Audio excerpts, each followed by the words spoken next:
from Los Angeles, it's the Tom Leykis Show. You're naughty. And now, here he is, Tom Leykis. Thank you for tuning in to the Tom Leykis Show. This is where America gets together to talk about the issues you really care about. It's a different kind of a radio talk program. We're the radio talk show that is not hosted by a right-wing wacko or a convicted felon. No, I am your host. Write down our toll-free telephone number. You're going to need it. It's 1-800-5800-TOM. 1-800-5800-866. Thank you for tuning in. Thanks for being part of our program. We appreciate it. Here we are together again on the radio. And I've got a question for you. And I want to see what kind of answers we get. Many of you are living with alcoholics or drug addicts.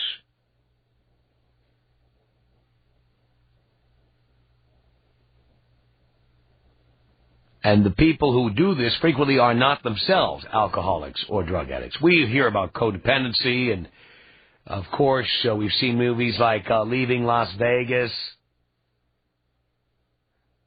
or old movies like Days of Wine and Roses. You know, there's plenty of movies about alcoholics who get married, alcoholics who live together, alcoholics who date each other, drug addicts. But I'm willing to bet there are many of you right now out there who are not addicts of any kind. You're not a drug addict. You're not an alcohol addict or an alcoholic. And you're with somebody who is. Why? Why are you there? You know I'm right. I don't know why you tolerate it. Now, people who smoke too much pot, those people rarely get angry or nasty, dangerous. They forget things, and they can be annoying sometimes, but you know what? They're not going to kill you. They're not going to stab you with a kitchen knife or anything like that.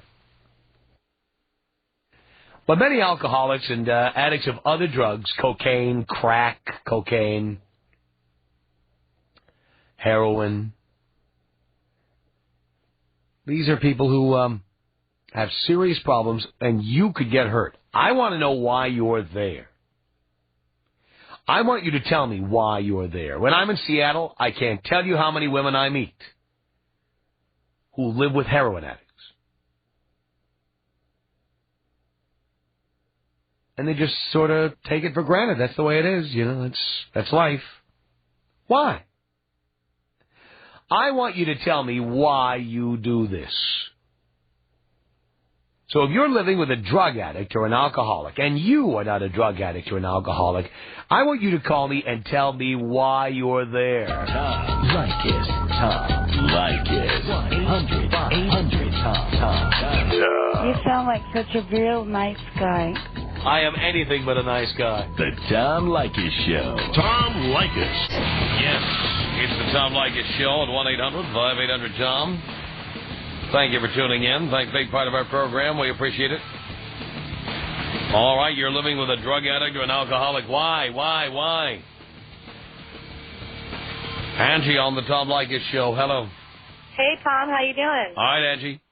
God, my God. Hold on. First of all, really quick. Long time, first time. Love you to death. Thank you. Okay, real quick. I'm just real excited. I lived with, just a little feedback on the topic. It's just a hard situation. I lived with a heroin addict for a good 6 years. He, when I got with him, didn't know he was a heroin addict, fell in love with him, yada, yada, stupid. Had a kid, killed himself within a year. You had a kid with a heroin addict? Yes. Why? You know, Tom, I was young and dumb and stupid and learned, cannot believe what I've learned over the years and listening to you and with your guidance. But had a kid with, I just thought I can change him, to be honest with you. I thought he would love me enough that I could change him and make him the man I always wanted. Women need to be cured of this disease. It's sad, Tom. It's really sad. You know, listening to you makes a lot of sense. Anyways, I'm with a cool guy now. Smokes a little pot here and there, but he's a great guy. Has his head on his shoulders, ambitious, makes good money. And it's just a real shame that these girls, that's what I totally think is why 90% of them, Tom, stay with it, is they think that they will love him so much that they'll make him change, you know. I'll get him to stop. He'll love me enough this time. And honey, if you're in this boat, walk the hell away now, because you'll never change him. I have a baby who's 5 years old. I'm a single mom. I know your whole gig on that, but it really wasn't my choice for that guy to kill himself over it. But has your son asked you where his dad is? She's a little girl. And I didn't want her to have to ask Tom, so far I've kind of just said, your daddy died over drugs, and when she's old enough, she'll know that, you know, I'm never going to keep anything from her. I don't think lying to your children is the right way, but I don't think she's old enough to comprehend it at this point. So he died over drugs, and that's what happens when you do them. Yeah. So it's sad, but you know what? I'm making an awesome life. I got an awesome career. I got a great job. I take care of myself. I just bought a brand new home. I'm on my feet, and I feel really proud. It is an honor to talk to you. Thank you, Angie. Hey, you take care, baby. Appreciate the call. 1-800-5800-TOM. It's Dan on the Tom Leykis Show. Hello. Good evening from Seattle, Tom. How are you? All right, Dan. Well, this subject I can't even believe it came up. Not only a few days ago, my girlfriend and I broke up. She is a raging alcoholic and basically got me put in jail because of it. And now my life is... She got you put in jail? What, she claimed you were beating her or something? Yep. And the police came to the house, and her choice of weapon is wine. And I don't drink. I rarely drink because I grew up in an alcoholic family, so it's not worth it to me. But so police came. They seen what was happening just as I was leaving for the door because they wanted to split us up. And they said, as he put his hands on you, she said, he touched my shoulder, and boom, I got a DV for it. Wow. And my life is screwed because the job that I have, actually you and I met in Seattle at Seahawks Stadium, and I was applying for a job that requires a security clearance, and I can't get one. Oh, boy. Because I have a freaking criminal background now. And, you know, and it sucks because here I am, I'm 42, and I love this girl to death. I mean, she is probably one of the most intelligent people I know until that one glass of wine. Now, did she acknowledge being an alcoholic? She never will. Not to this day. Her father's an alcoholic. Her brother's is a doctor who is in drug rehab. You know, he's quite the self-medicator.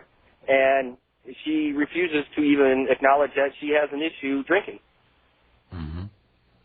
It's amazing. And so what happened when you left? It's still tough. It's only been a few days, you know. I mean, I really enjoy her company. I love talking to her. Like I said, when she's not on the wine, she is phenomenal. Did she try to get you not to leave? No, actually, it kind of came to a mutual agreement, you know, and I think she got tired of me saying, just like your last caller said, I can change you and all that other good stuff. That'll never happen, ever.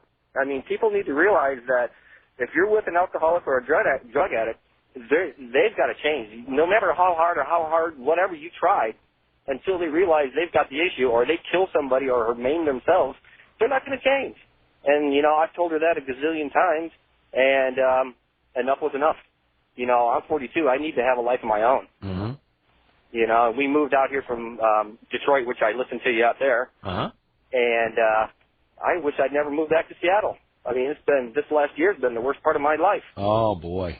Yeah, and it's just totally screwed. So where are you living now? An apartment, a hotel? Where are you living?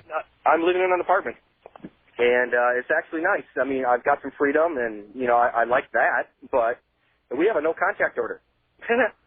And all it would take is for her to get all soused one night and call the cops, and I'm done. Ugh.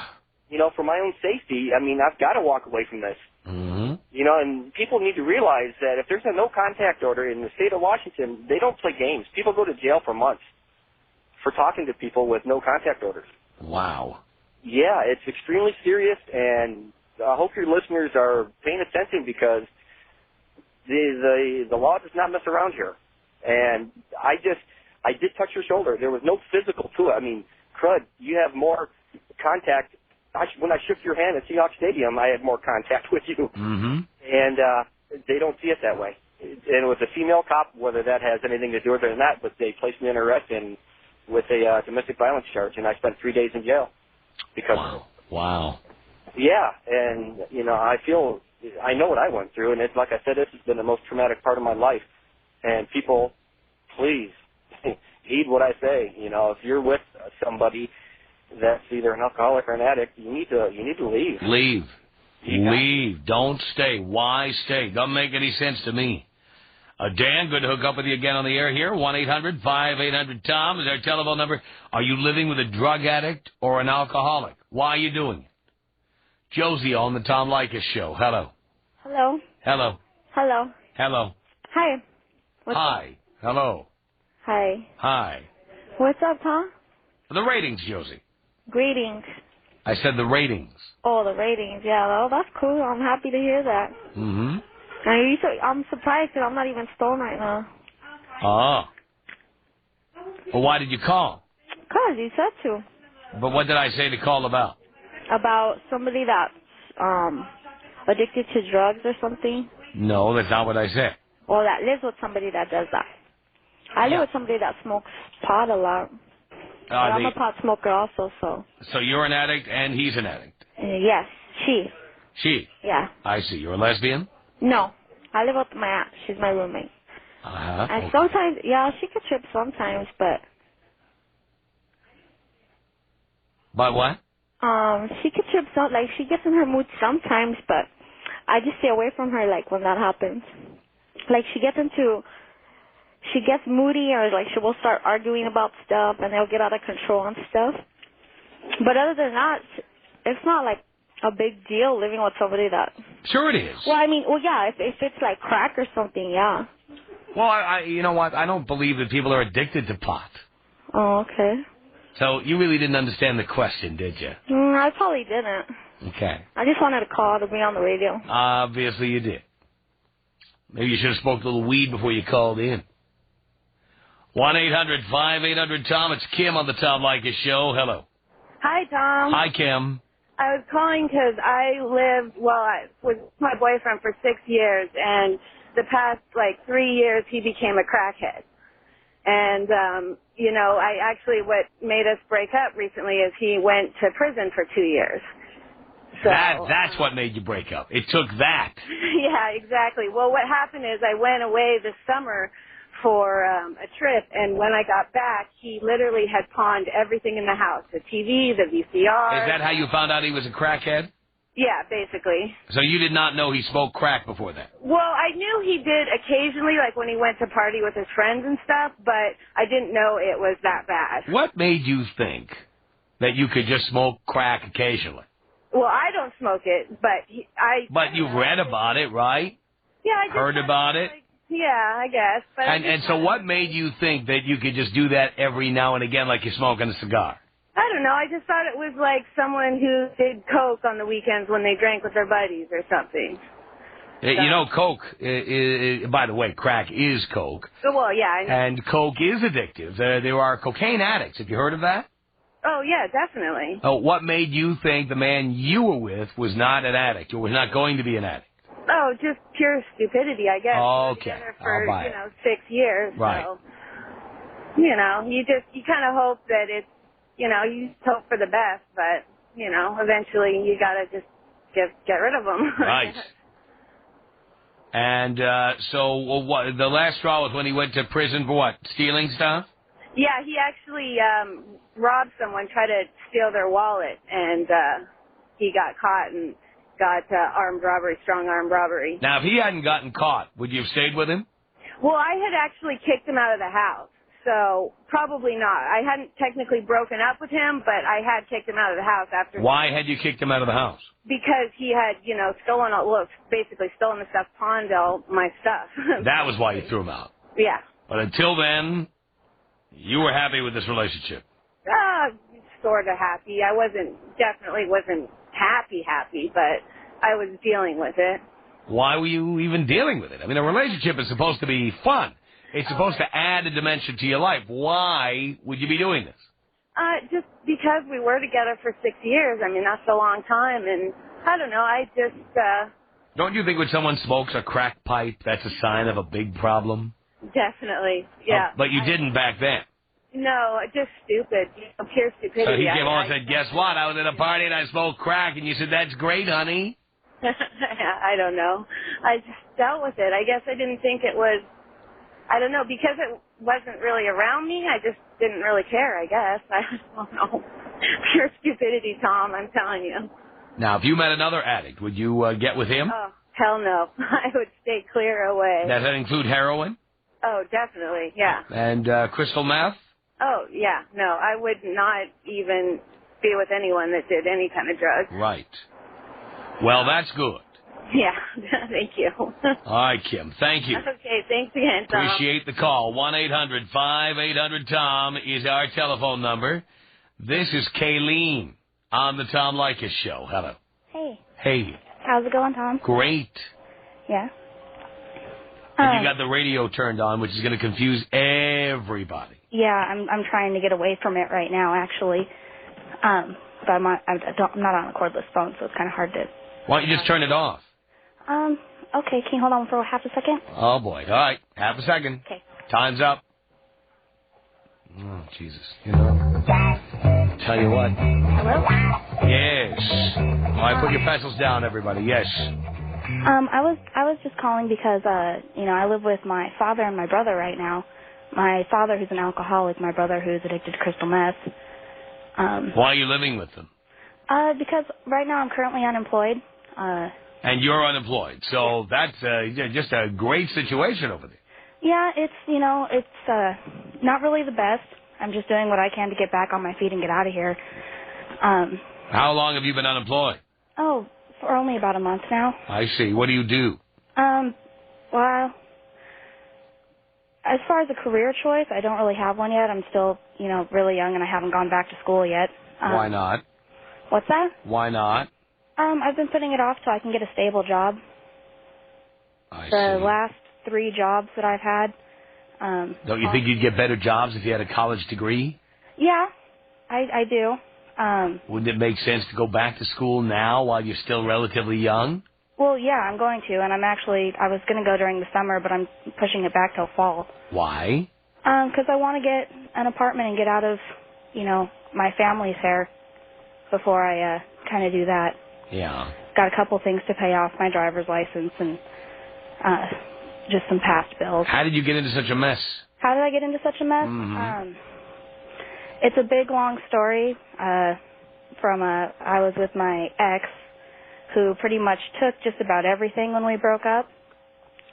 And from there, at the time, I spent about 3 years working for the strip clubs. Oh, boy, there we go. Oh, I wasn't a dancer. Yeah, but still. What's that? It's still. Yeah, still. What kind of business is that? Yeah, it's fun, but it's crazy.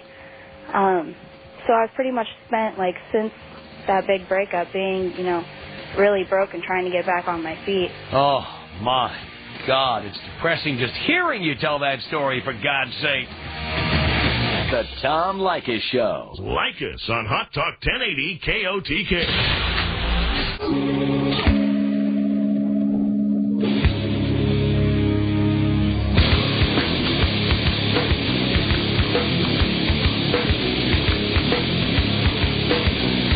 This is the Tom Leykis Show. From Los Angeles, 1-800-5800-TOM is our telephone number.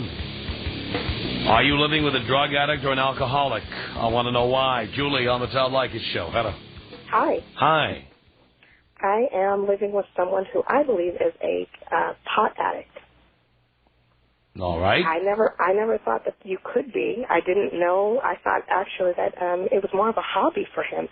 But he convinced me before we were married that it was just a hobby and it wasn't a big deal and yada, yada, yada. And we even set down some rules about, when we get married, it was going to stop. It was going to be more of a, I wasn't going to say don't ever do it again because I could understand that he'd been doing it for a while. But if it was a casual, if you go out to a party, I wasn't going to be, irate about it. But once we got married, of course, then things changed, and he just kept moving back that timeline for when it was going to happen, and we're still having the problem now.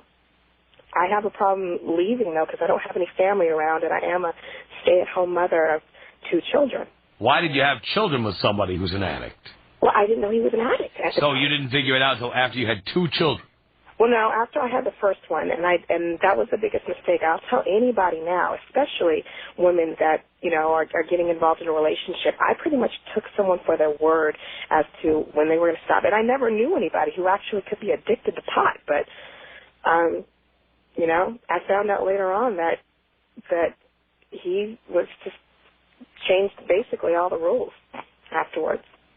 Which I think, you know, if the situation had been reversed, if I had said, you know, this is what I'm going to do and this is how I plan on living my life and yada, yada, yada, to get you to marry me, my husband now tells me now he said what he needed to say to get me to marry him.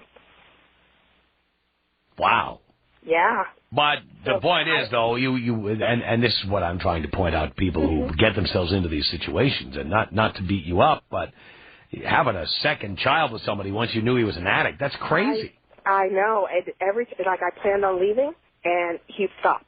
He'd do everything he needed to do, and I said, I'm not having any more kids with you. I'm leaving. I will move home to be with my family. And once I started packing my bags and headed for the airport, it was, you know, we have a child, and I didn't want to, you know, have to go back to school or go back to work and put my kid in child care for 12 hours a day, and let's work this out, and I don't ever cheat on you, I don't do anything else, so please give me a chance to work this out. And he did it for a little while, and right back to the beginning. I totally acknowledge, and I think, like I said, to anybody that I think is getting married, if you see someone and you see behavior now, do not get married until you see it change. And a lot of times it won't change for good. If you can't live with that person as they are right now, don't do it. Well, most women think, as I always say, women think they're Bob Vila. They like buying fixer-uppers. Well, I told him straight up, you know, if this is how you want to live, I'm totally fine with it. I just can't do it, and we can remain, you know, well, we should break up. Let's call this up. He acknowledges now that he did everything in his power, said everything he needed to say to get me to marry him. And not so much that, as I've been listening to your show a little bit, but I've heard you talk about women trapping men into getting married by having kids. My husband is a doctor, and he, for the duration of us dating, you know, first I was on birth control, all the other stuff, he convinced me that it was messing with my system and all this other good stuff, so to get me off of that. Then we were using condoms, of course, and he said, you know, we're going to get married, yada, yada, yada. Let's go with the natural method of timing it. And he tells me now, too, that he got me pregnant because he just swore up and down that he knew during, you know, with my ovulation cycle when I could get pregnant and had me believing on this cycle. Totally lied. He plotted all this out. And he says now, well, I had to do what I had to do to get you to marry me. Oh. Can you believe? And I've heard people on the show, and I've heard you, and I mean, I don't agree with everything, but I hear what you say, and I totally understand that there are situations. But I've always said I'm going to call him one time and let him know that it can be the flip side of that. It can be the flip side. There are the men out there who I from day one said, you know what? As soon as we know this isn't going down the right path, let's call it quits and quit wasting each other's time. And he was just awestruck that I would just say that, and basically realized that, you know, I'm not someone who's going to cling on. And he did. It's not like I'm just believing it. He tells me now. He did what he had to do, said what he had to say. Please stick with this. Don't give up on me. Yada, yada, yada, yada, yada.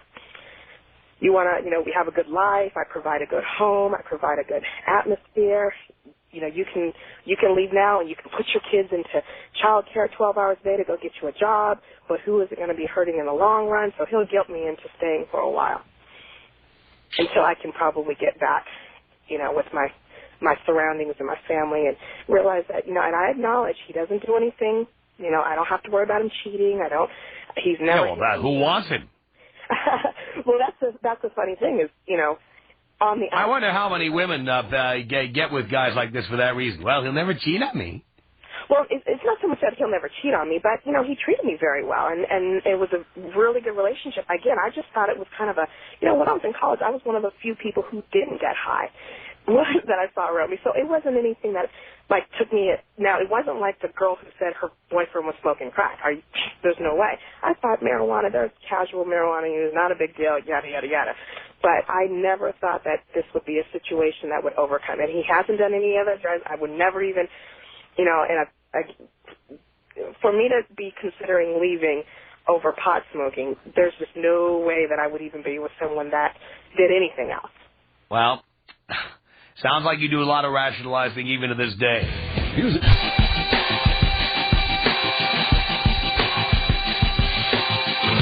Tom Leykis Show at 1-800-5800-TOM. All right, you're living with a drug addict or an alcoholic. Why? Jennifer on the Tom Leykis Show. Hello. Hello? Is that a question or a statement? Hi, Tom. Hi. My husband's a crack addict. A crack addict? Yeah. How did this happen? When I got pregnant, I guess he went to a hooker and started smoking crack. He started smoking crack when you got pregnant? Yeah.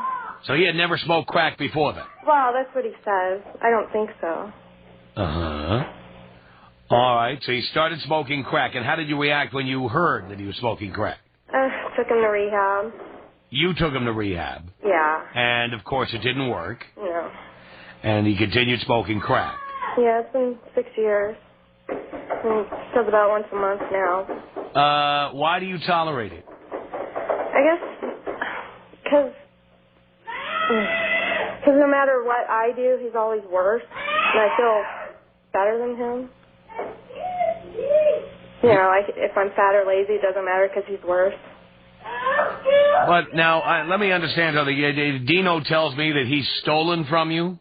Yeah, He's stolen from you. What has he stolen? He takes all of our money, and when the babies were young, he'd take the food money. Uh-huh. But his parents help us out, so I had to tell them. And How many children do you have? 2. Why did you have a second child with a crackhead? Well, besides being stupid. Because you're stupid. Yes. But, of course, what was the reason in your head at the time you did this stupid thing? I thought it would change him. You thought that would change him? Yeah. Why did you think that? That if he had to be more responsible, he would be. You believe that? Well, I don't now, but... I see, but I'm amazed that people ever believe that. Yeah. Well, I tied my tube after that. Why do you stay with him? I don't know. Hearing you say that it's dangerous, I've never even thought it that way. Your children are growing up around a crackhead. Don't you care about them? Yeah, I do. Well, yeah, you think that's a good atmosphere for your children to grow up in? No. But you don't do anything about it. You don't care. No, well, I mean, right, we have a good house and good neighborhood now, and I think, you know, I can't supply that. It's not as good as it would be if the crack addict would move out of the neighborhood. Yeah, you're right. You have a crack addict who steals from you, who lives in your home, and who is raising your children. Yeah. And that's okay with you, is it? No, I guess I keep waiting for him to go to jail or die, and... Oh, you could dial up 911 today and take care of that. Really? I could just call him and tell him he's a... Does he have any on him? No, but well, he has. He what? No, in February he tried to get me to do some. He brought it home. He tried to get you to do something. Yeah. But obviously, if he's an addict, he has it every day, every week, right? Well, not here. Where is it? Well, I don't know. Maybe at work. You don't know where it is? How do you know he's smoking crack? Well, no, I've seen it, but I told him I would call the cops if he brought it back to the house.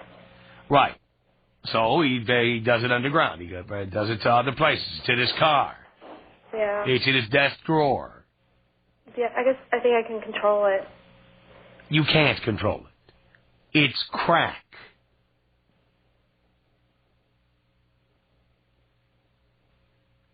Yeah.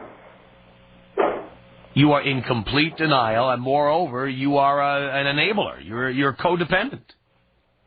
Do you think he'd stop if I just left? I mean, he swears he'd just... I don't think you will have anything to do with whether he ever stops. At all. He loves crack more than you. Think about it. Yeah, I got some thinking to do. Well, you should have been doing it all along. Having 2 children with a crackhead was not a responsible thing for you to do. No. And by the way, you used your children. You tried to use children to get a guy to give up crack. Oh, God. Yeah. Was that fair to your children? No. No. Now they're just missing him and... You did that.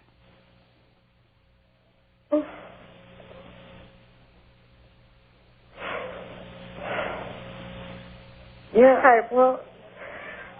I don't know what I can do now. Well, you better make the best of what you can make the best out of. And that means the sooner you stop this situation, the better it'll be. It never should have happened.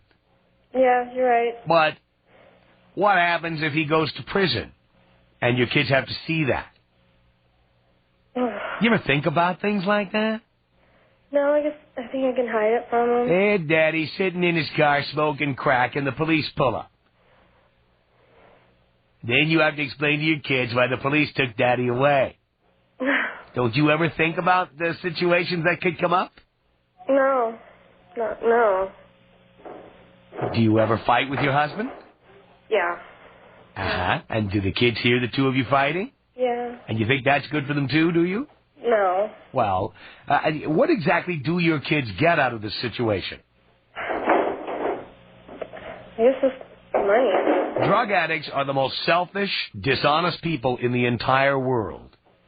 And the people who marry them are enablers who help them to deceive the world, make excuses for them, call in sick for them when they can't go to work or won't go to work. And you have children, and they have to be exposed to all the yelling and screaming, and you don't care. You don't care. Your kids come last. It's all about your husband, and then secondarily, you. To the point where you actually made children to try to affect your husband's behavior. Yeah. I guess I thought I was doing it for them. Staying. But you had them for selfish reasons. Well, yeah. Well, yeah. I mean, your second child was not born because you wanted to have a child. Your second child was born in hopes that his birth would make your husband be more responsible. He was nothing more than a tool. Right? Yeah. Uh-huh. And you know who caused this whole situation to happen? You. Yeah. Because you're not a drug addict. You know that your husband is sick. You know it. And you won't do anything about it.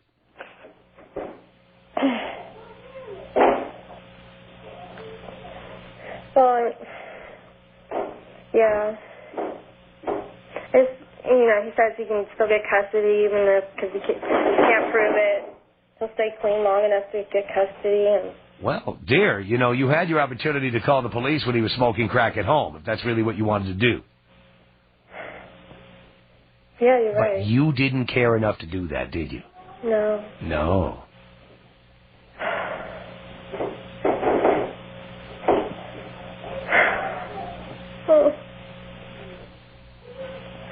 Well, thanks, Tom. I'm here to help, dear. 1-800-5800-TOM. 1-800-5800-866. Let's say we bring her home and say, well, we just want to cuddle. What do you think they'd think? We're gay. That's what they think. Yeah, exactly. That's impossible. If a girl gets into my bed, she's going to get it every way except Tuesday. It's the Tom Leykis Show. Michelle, you're on the Tom Leykis Show. Hello. Hi, Tom. Hi, Michelle. long-time listener and first-time caller. What's up, Tom? How much, Michelle? You got 20 seconds? I love you. Let me tell you. First of all, you're a caller that just called. I just don't want you to blame her, because even being a crack addict, let me tell you, it's just hard. I live with my sister. My sister passed away in 98.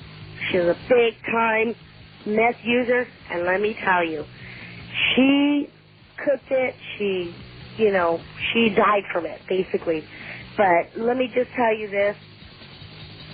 It's very, very hard. It may be hard, but people need to get out. The Tom Leykis Show.